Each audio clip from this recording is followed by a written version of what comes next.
വിശുദ്ധ യോഹന്നാൻ എഴുതിയ സുവിശേഷം അധ്യായം 7 14 മുതൽ 24 ഉൾപ്പെടെയുള്ള വാക്യങ്ങൾ. യേശുവിൻ്റെ വിജ്ഞാനം. തിരുനാൾ പകുതിയായപ്പോൾ യേശു ദേവാലയത്തിൽ ചെന്ന് പഠിപ്പിച്ചു തുടങ്ങി. ഒന്നും പഠിച്ചിട്ടില്ലാതിരിക്കെ ഇവന് ഇത്ര അറിവ് എവിടെ നിന്ന് കിട്ടി എന്ന് പറഞ്ഞ് യഹൂദർ വിസ്മയിച്ചു. യേശു പറഞ്ഞു, എൻ്റെ പ്രബോധനം എൻ്റെ സ്വന്തമല്ല, എന്നെ അയച്ചവൻ്റേതത്രേ.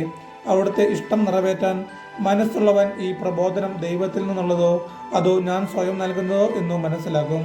സ്വമേധയ സംസാരിക്കുന്നവൻ സ്വന്തം മഹത്വം അന്വേഷിക്കുന്നു, എന്നാൽ തന്നെ അയച്ചവന്റെ മഹത്വം അന്വേഷിക്കുന്നവൻ സത്യവാനാണ്, അവനിൽ അനീതിയില്ല. മോശ നിങ്ങൾക്ക് നിയമം നൽകിയില്ലേ? എന്നിട്ടും നിങ്ങൾ ആരും നിയമം പാലിക്കുന്നില്ല. എന്തുകൊണ്ടാണ് നിങ്ങൾ എന്നെ കൊല്ലാൻ ആലോചിക്കുന്നത്? ജനങ്ങൾ പറഞ്ഞു, നിനക്ക് പിശാചുണ്ട്, ആരാണ് നിന്നെ കൊല്ലാൻ ആലോചിക്കുന്നത്? യേശു പ്രതിവചിച്ചു, ഞാൻ ഒരു പ്രവൃത്തി ചെയ്തു, അതിൽ നിങ്ങളെല്ലാവരും ആശ്ചര്യപ്പെടുന്നു. മോശ നിങ്ങൾക്ക് പരിച്ഛേദന നിയമം നൽകിയിരുന്നു. വാസ്തവത്തിൽ അത് മോശയിൽ നിന്നല്ല, പിതാക്കന്മാരിൽ നിന്നാണ്.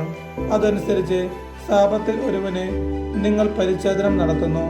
മോശയുടെ നിയമം ലംഘിക്കാതിരിക്കുന്നതിന് ഒരുവൻ സാബത്ത് ദിവസം പരിച്ഛേദനം സ്വീകരിക്കുന്നുവെങ്കിൽ സാബത്ത് ദിവസം ഒരു മനുഷ്യനെ ഞാൻ പൂർണ്ണമായി സുഖമാക്കിയതിന് നിങ്ങൾ എന്നോട് കോപിക്കുന്നുവോ?